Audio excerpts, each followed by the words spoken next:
ஒரு ரகசியத்தை நான் உனக்கு அறிவிக்கிறேன். I tell you a secret. ఒక రహస్యం చెప్పుచు. கீழ்ப்படிவதே பரிசுத்தத்தின் ரகசியம். Obedience is the secret to holiness. విధేయత పరిశుద్ధత యొక్క రహస్యం. லூக்கா எழுதின சுவிசேஷம் 7ஆம் அதிகாரம் 47ஆம் வசனம். லூக்கா 7:47. சொல்லுகிறேன், இவள் செய்த அநேக பாவங்கள் மன்னிக்கப்பட்டது, இவள் மிகவும் அன்பு கூர்ந்தாளே, எவனுக்கு கொஞ்சம் மன்னிக்கப்படுகிறதோ அவன் கொஞ்சமாய் அன்பு கூறுவான் என்று சொல்லி, இங்கே நான் பார்க்கும் பொழுது இவள் செய்த அநேக பாவங்கள் மன்னிக்கப்பட்டது. காரணம், இவள் மிகவும் அன்பு கூர்ந்தாளே. நாம் எவ்வளவு அன்பு கூறுகிறோமோ அவ்வளவு நமக்கு மன்னிப்பு கிடைக்கிறது. நீங்கள் யாரிடத்தில் அன்பு கூறுகிறீர்கள்? கொஞ்ச நேரம் நம்முடைய சிந்தனைக்கு இதை எடுத்துக்கொள்ளலாம். நீங்கள் அதிகமாய் அன்பு கூறுவது யாரை? இல்லாவிட்டால் நீங்கள் அதிகமாய் அன்பு கூறுவது எதை? ஒரு மனிதன் அதிகமாய் அன்பு கூற வேண்டிய நபர் ஆண்டவராகிய இயேசு கிறிஸ்து. அதிகமாக அன்பு கூற வேண்டிய பொருள் வேதம். இதுதான். ஒரு பொருள் மேல அவனுக்கு நேசம் இருக்குன்னு சொன்னா அது எது? வேதம். ஒரு ஆள் மேல அவனுக்கு நேசம் இருக்கிறதுன்னு சொன்னால் அது இயேசு, இல்லாவிட்டால் தேவன். உன் முழு இருதயத்தோடும், உன் முழு ஆத்துமாவோடும், உன் முழு மனதோடும், உன் முழு பலத்தோடும் உன் தேவனாகிய கர்த்தரிடத்தில் அன்பு கூறுவாயாக என்பதே பிரதான கற்பனை. நாம் யாரை நேசிக்கிறோம்? மனிதனையா? குடும்பத்தாரையா? இல்லாவிட்டால் பணத்தையா? இல்லாவிட்டால் ஏதாவது ஒரு பொருளையா? வீடையா? காரையா? 2 சக்கர வாகனங்களையா? இல்லாவிட்டால் சொத்தையா? இல்லாவிட்டால் நாய், பூனை, பறவை இவைகளையா? மிருக ஜீவன்களையா? நீங்கள் யோசித்து பாருங்கள். நீங்கள் அதிகமாக அன்பு கூறுவது எதை? உங்களுடைய பிள்ளைகளை அதிகமாக நேசிக்கிறீர்களோ? வேதம் சொல்லுகிறது, தன் தகப்பனையாவது தன் தாயையாவது தன் பிள்ளைகளையாவது என்னிலும் அதிகமாக நேசிக்கிறவன் எனக்கு பாத்திரன் அல்ல. இது ஊழியக்காரனுக்கு சொல்லப்பட்ட வார்த்தை அல்ல, ஒரு விசுவாசிக்கு சொல்லப்பட்ட வார்த்தை. அப்படியானால் உன்னுடைய நேசம் எங்கே இருக்கிறது? உன்னுடைய அன்பு எங்கே போய்கொண்டிருக்கிறது?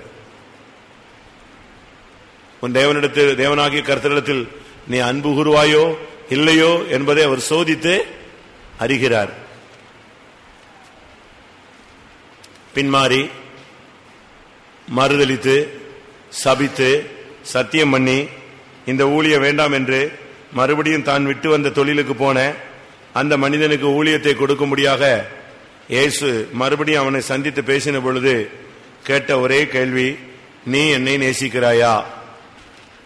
யோவான் 21:15.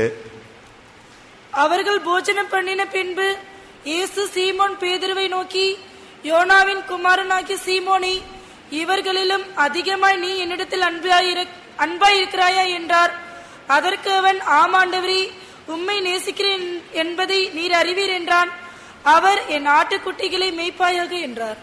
ஆண்டவரை நேசிக்கிறாயா என்கிற ஒரு கேள்வி இந்த சுத்திகரிப்பு கூட்டத்தில், நீ யாரை நேசிக்கிறாய் என்ற ஒரு கேள்வியை உனக்கு முன்பாக தெய்வன் வைக்கிறார்.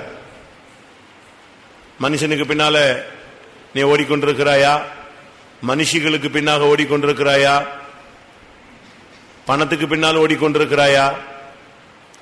உலக பொருட்களை நீ அதிகமாக நேசிக்கிறாயா? உலகத்திலும் உலகத்தில் உள்ளவைகளிலும் அன்பு கூறாதிருங்கள், உலகம் அதன் ஆசை இச்சையும் ஒளிந்து போகும். உலக கவலை, ஐஸ்வர்யத்தின் மயக்கம் வசனத்தை செயல்பட விடாமல் நெருக்கி விடுகிறது. நீ எதை நேசிக்கிறாய்?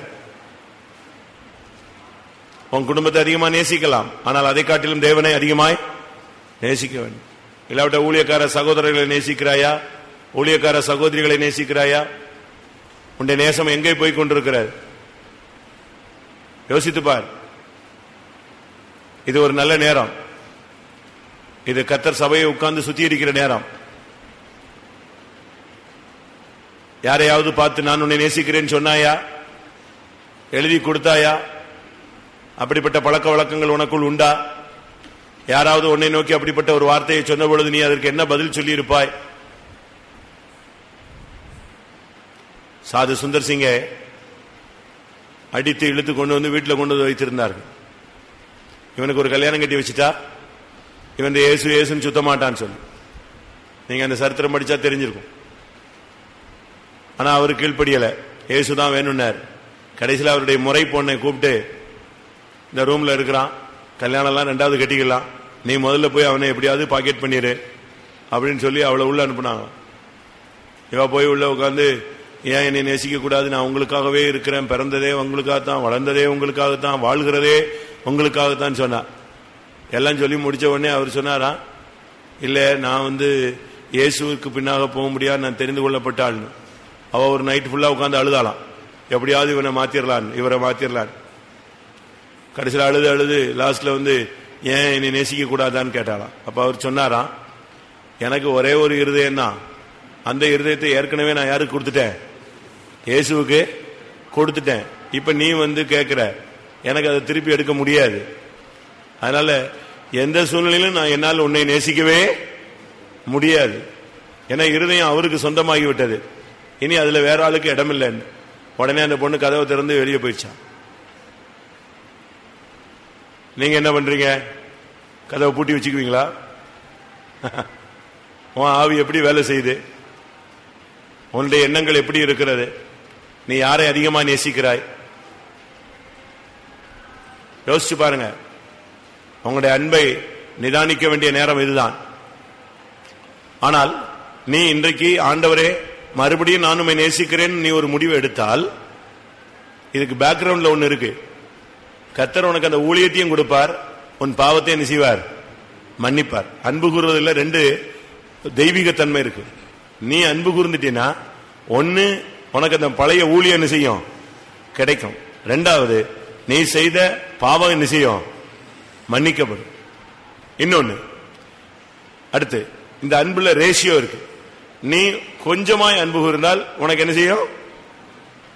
நல்லா புரிஞ்சுக்கோங்க வசனத்தை. நீ கொஞ்சம் ஓரளவு சோத்திராண்டவரே, நாம நேசிக்கிறாண்டவரே நேசிக்கிறாண்டவரேன்னு வாயில மட்டும் சொன்னீங்கன்னா, வாயில மட்டும் உனக்கு என்ன கிடைக்கும்? மன்னிப்பு கிடைக்கும். நீ 100க்கு 100 ஆண்டவரே நான் உம்மை நேசிக்கிறேன்னு சொன்னா உனக்கு 100க்கு 100 மன்னிப்பு என்ன செய்யும்? கிடைக்கும். விசுவாசிக்கிறீங்களா? வேதம் அப்படித்தான் சொல்லுது. லூக்கா எழுதின சுவிசேஷத்துல மறுபடியும் 7ஆம் அதிகாரத்துக்கு வரும் பொழுது 43ஆம் வசனம். சீமோன் பிரதியுத்தரமாக, எவனுக்கு அதிகமாய் மன்னித்து விட்டானோ அவனே அதிக அன்பாய் இருப்பான் என்று நினைக்கிறேன். அதிகமாய் எவனுக்கு அன்பு இருந்துச்சோ அவனுக்கு அதிகமாய் மன்னிக்கப்பட்டது. 47ல எவனுக்கு கொஞ்சம் மன்னிக்கப்படுகிறதோ அவன் எவ்வளவு என்ன செய்வான்? கொஞ்சமாய் அன்பு கூறுவார். அப்ப நீங்க இப்ப ஃபுல்லா அன்பு கூர்ந்தீங்கன்னா உங்களுக்கு முழுவதும் நீ செய்த அநேக பாவங்கள், எல்லா பாவங்களும் மன்னிக்கப்பட்டது. அப்ப இன்னைக்கு உன்னுடைய நேசத்தை நீ திராசல நிறுத்த வைக்க வேண்டிய நேரம் வந்துருச்சு. நீங்க இந்த கடந்த காலங்களில் யாரை அதிகமா நேசிச்சிருப்பீங்கன்னு பாருங்களேன். மனுஷனையா? உலகத்தையா? உலக ஆடம்பரங்களையா? எதுக்காக உட்கார்ந்து அழுதீங்க? நல்ல வீடு கட்டி கொடுக்கலன்னு அழுதீங்களா? வாழ்க்கை நல்லா அமையலன்னு அழுதீங்களா? நல்ல டிரெஸ் கிடைக்கலன்னு அழுதீங்களா? ஆத்துமாக்களுக்காக அழுதீங்களா? இல்ல விட்டா வேற எதுக்காக அழுதீங்க? ஒரு நல்ல சாப்பாடு இல்ல, ஒரு நல்ல அமைப்பு இல்ல, வீடு இல்ல, நல்ல வசதிகள் இல்ல, இதைதான் நீ நேசிக்கிறியா? இயேசுவை அதிகமாய் நேசித்தல். நீ எவ்வளவு நேசிக்கிறாயோ அவ்வளவு உனக்கு பாவங்கள் மன்னிக்கப்படும்.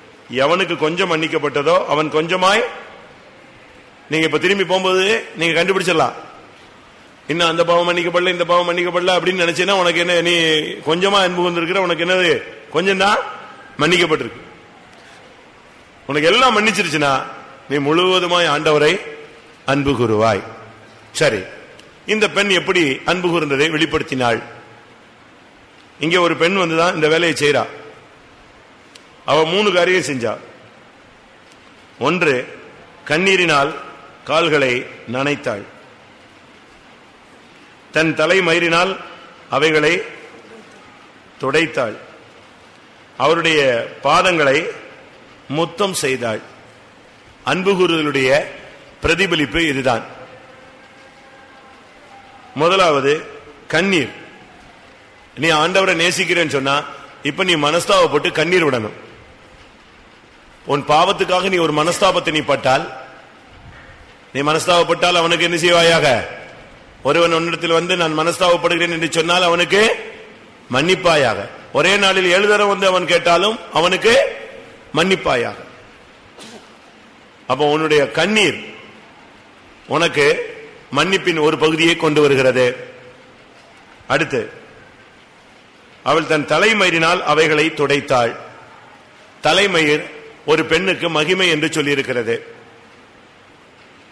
உன்னுடைய மேன்மையை நீ இறக்கி வைக்கணும். தாழ்த்துவதை காண்பிக்கிறது. யாராவது போய் தலைமயிரால உங்க பிள்ளைகளை துடைச்சிருக்கீங்களா? இல்ல, துணி வச்சுதான் துடைப்போம். ஆனா இவள் தன் கண்ணீரினால் அவருடைய பாதங்களை நினைத்து தன் தலைமயிரினால் அதை துடைத்தார். இது ஒரு பெண்ணுக்கு இருக்கிற மகிமையே அதுதான், கூந்தல் தான். அந்த மகிமையை கூட விட்டு கொடுத்து தாழ்த்தி வந்தார். தாழ்த்துதல். 2. மூன்றாவது இயேசுவை முத்தம் செய்தாள். இயேசுவின் பாதங்களை முத்தம் செய்தாள். இது தேவ கோபாக்கினியை நிறுத்துகிறது. 2ஆம் சங்கீதத்தில் பார்க்கும் பொழுது, குமாரன் கோபம் கொள்ளாமலும் வழியிலே நீங்கள் அழியாமலும் இருக்கும்படியாக அவரை நீங்கள் முத்தம் செய்யுங்கள். 2:12. குமாரன் கோபம் கொள்ளாமலும் நீங்கள் வழியிலே அழியாமலும் இருக்கும்படிக்கு அவரை முத்தம் செய்யுங்கள். கொஞ்ச காலத்திலே அவருடைய கோபம் பற்றி எரியும். அவரை அண்டிக் கொள்கிற யாவரும் பாக்கியவான்கள். ஆண்டவரை முத்தம் செய்வது ரொம்ப கவனமாக இருக்கணும். முத்தத்தினால் ஒருவன் காட்டி கொடுத்தான், அப்படிப்பட்ட முத்தங்கள் அல்ல. பரிசுத்த முத்தத்தோடு ஒருவர் வாழ்த்துங்கள்னு வேதம் சொல்லுகிறது. ஆனால் இங்கே பண்ண முத்தம் என்பது அவள் தன்னுடைய உண்மையான நேசத்தை வெளிப்படுத்துகிறாள். பாதத்தை முத்தம் செய்தாள். அன்பின் பிரதிபலிப்பு. இது நாம் எடுக்கிற முடிவை காண்பிக்கிறது. ஒரு ஐக்கியப்பட்டா நம்ம 2 பேர் சண்டை போட்டாங்க, சமாதானம் ஆயிட்டாங்கன்னா உடனே என்ன செய்றாங்க? சபைக்குள்ள ஒருத்தர் 2 பேர் சமாதானம் ஆயிட்டாங்கன்னா என்ன செய்வாங்க? இல்ல ஒருத்தர் பார்த்து உண்மையாவே நேசிக்கிறவங்க ஒருத்தவங்க பார்த்தா என்ன செய்வாங்க? பரிசுத்த முத்தத்தோடு வாழ்த்துவாங்க. நம்முடைய சபையில தான், இங்க இந்தியாவில தான் இது இந்த பரிசுத்த முத்தம் குறைஞ்சிருச்சு. இளைஞர்கள் எல்லாம் பார்த்த உடனே வாரம் முத்தம் கொடுப்பாங்களா? அப்படிதான் வேதம் சொல்லுகிறோம். நம்முடைய வாழ்க்கை எப்படி இருக்கிறது? இந்த முத்தம் என்பது செயல்படுத்துவதை காண்பிக்கிறது. உன்னுடைய ஜீவியத்தின் முடிவு, நீ எடுக்கிற நல்ல ஒரு டெசிஷன். இனிமேல் நான் ஒப்புரவாயிருப்பேன், சமாதானமாயிருப்பேன், குமாரனிடத்தில் நான் ஒப்புரவாகிக் கொள்ளுகிறேன். இதுதான் நம்முடைய ஜீவியத்தில் நடைபெற வேண்டிய முக்கியமான சம்பவம். ஒன்று, அவருடைய பாதத்தில் கண்ணீர் வெடிப்பது. உன்னுடைய ஜீவியத்தில் உள்ள தோல்விகளுக்காக உனக்கு ஒரு மனஸ்தாபம் இன்னைக்கு உண்டாகும். 2வது, நீ உன்னை தாழ்த்தணும். 3வது, முத்தம் கொடுப்பது, நல்ல ஒரு முடிவு எடுப்பது. இனிமே ஆண்டவரே, நான் யாரையும் நேசிக்கிறது இல்லை சுவாமி, நான் உம்மை மாத்திரம் நேசிக்கிறேன். 100% நான் உம்மை மாத்திரம் நேசிக்கிறேன். இயேசு பேதுருவிடத்தில் 3 விசை இந்த கேள்வியை கேட்டார். காரணம், அவன் 3 விசை மறுதலித்தான். ஆனால் 3 விசை அந்த அறிக்கையை மறுபடியும் அவன் செய்தான். நான் நேசிக்கிறேன். நான் இப்ப ஒரு 10 நிமிஷம் டைம் தரேன். நீங்க எத்தனை தரம் மறுதலிச்சீங்களோ, எத்தனை தரம் இயேசுவை நேசிக்கிறத விட்டீங்களோ, அத்தனை தரத்துக்கு இப்ப நீங்க என்ன செய்யணும்? என்ன சொல்லுங்க? அத்தனை தரம் நீ என்ன செய்யணும்? இயேசுவே, நான் உம்மை நேசிக்கிறேன் சொல்லுவீங்களா? அதுதான் உண்மையான அன்பு. ஆண்டவரே, வாயை திறந்து அறிக்கையிடு, கர்த்தாவே, நான் உம்மை நேசிக்கிறேன் சுவாமி. இவர்கள் இந்த சபையில, நாசரேத் சபையில இருக்கிற இந்த 200 பேரை காட்டிலும் வசனம் அப்படித்தான் சொல்லுது. இவர்கள் எல்லாரிலும் நீ என்னை அதிகமாய் நேசிக்கிறாயா? பயங்கரமான கொஸ்டின் அது. நீ என்ன நேசிக்கிறாயான்னு இந்த ரோட்ல போறவெல்லாம் சொல்லுவான் நேசிக்கிறேன்னு. அப்படி அல்ல. என்ன கேள்வி தெரியுமா? இவர்களிலும் அதிகமாய் நீ என்னிடத்தில் அன்பா இருக்கிறாயா? யாக்கோபு நிற்கிறான், மார்பிலேயே சாய்ந்து கொண்ட யோவான் இருக்கிறார். இவர்கள் எல்லாரை காட்டிலும் கபடற்ற உத்தம இஸ்ரவேலன் இருக்கிறான். இதுல பின்மாறி போன ஒருத்தனுக்கு கேள்வி கேட்கப்படுகிறது. ஒருத்தன் கபடற்ற உத்தம இஸ்ரவேலன். யோவான் எப்பொழுதும் இயேசுவின் மார்பிலேயே சாய்ந்து கொண்டிருப்பவன். இப்படி ஒவ்வொருத்தருக்கும் ஒவ்வொரு தகுதி இருக்கு. இவைகளுக்கு மத்தியில ஒரு தகுதியும் இல்லாத, சபித்து மறுதலித்து சத்தியம் பண்ணி பின்மாறி போனதான மனுஷனிடத்துல கேட்கிற கேள்வி, இவங்க எல்லாரை காட்டிலும் நீ என்னை அதிகமாய் நேசிக்கிறாயா? ஆமாண்டவரே, நான் உம்மை நேசிக்கிறேன். அவ்வளவுதான். அடுத்து கேட்டார், நீ என்னை நேசிக்கிறாயா? ஆமாண்டவரே, நான் உம்மை நேசிக்கிறேன். மூன்றாவது கேட்டார், ஆமாண்டவரே, நான் உம்மை நேசிக்கிறேன். எத்தனை தரம் மறுதலிச்சிருப்பீங்க? எத்தனை தரம் பின்மாறி இருப்பீங்க? சபித்திருப்பீங்க? எத்தனை தரம் உன்னுடைய அன்பு குறைஞ்சு போயிருக்கும்? இப்ப அத்தனை தரமும் நீ ஆண்டவரே மன்னிக்கிறேன் மன்னிக்கிறேன் நேசிக்கிறேன்னு சொன்னீன்னா அங்க இருந்து பதில் வரும், நான் உன்னை மன்னிக்கிறேன் மன்னிக்கிறேன் மன்னிக்கிறேன். அப்ப நீ எவ்வளவு நேசிக்கிறாயோ அவ்வளவு என்ன கிடைக்கிறது? சொல்லுங்க. நீ எவ்வளவு நேசிக்கிறாயோ அவ்வளவு மன்னிப்பு பரத்திலிருந்து இப்ப உனக்கு என்ன செய்யும்? எவ்வளவு அதிகமாய் அன்பு இருக்கிறானோ அவ்வளவு அதிகமாய் அவனுக்கு என்ன செய்கிறது? மன்னிக்கப்படுகிறது. எவ்வளவு கொஞ்சமாய் மன்னிக்கப்படுகிறதோ அவ்வளவு கொஞ்சமாய் அவன் என்ன செய்வான்? அன்பு கூறுவான். கொஞ்ச நேரம் தாழ்த்தி ஒப்பு கொடுப்போம். இன்னைக்கு இந்த கூட்டத்தில் கர்த்தர் ஃபர்ஸ்ட்ல உன்கிட்ட கேட்கிற கேள்வி, நீ இவர்களிலும் என்னை அதிகமாய் நேசிக்கிறாயா? அப்படியானால் முழங்கால் படிட்டு சொல்லு, ஆமா ஆண்டவரே, நான் உம்மை நேசிக்கிறேன். உனக்கு நீ மறுதலித்தது தெரியுமே, சபித்தது தெரியுமே, சத்தியம் பண்ணினது தெரியுமே, மனங்கசந்த அழுத இடங்கள் உனக்கு தெரியுமே. தயவு செய்து சொல்றேன், எந்த ஒரு மனிதனையோ எந்த ஒரு ஊழியனையோ யாரையும் பார்த்து நான் உன்னை நேசிக்கிறேங்கிற வார்த்தையை தடுமாறியும் சொல்லிடாதீங்க, புத்தி இல்லாம சொல்லிடாதீங்க. அது ஒரு பெரிய கண்ணியை வருவிக்கும்.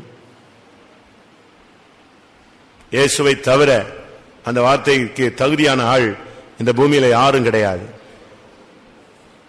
ஒரு காலத்தில் உங்களுடைய வயது கோளாறுல, அனுபவ குறைவில, புத்தி இல்லாமல் உங்களுடைய வாழ்க்கையில பல சந்தர்ப்பங்களில் இப்படிப்பட்ட வார்த்தைகளை உபயோகித்திருக்கலாம். மன்னிப்பாராக. இன்றையிலிருந்து சாகுற வரைக்கும் இனிமேல் நான் நேசித்தேன் என்று சொன்னால் அது ஒரே ஒருவர் மாத்திரமே, இயேசுவே.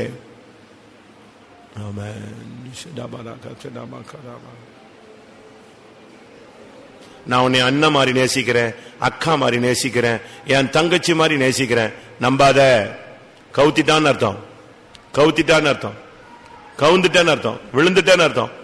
வாழ்க்கை பாதாளத்தை நோக்கி பயணப்பட ஆரம்பித்து விட்டது என்று அர்த்தம். எந்த வயதான நபரா இருந்தாலும் சரி, வாலிபர்களா இருந்தாலும் சரி, சிறியோரா இருந்தாலும் சரி, நேசிக்கிறேங்கிற வேர்டை மட்டும் யூஸ் பண்ண அனுமதிக்காத.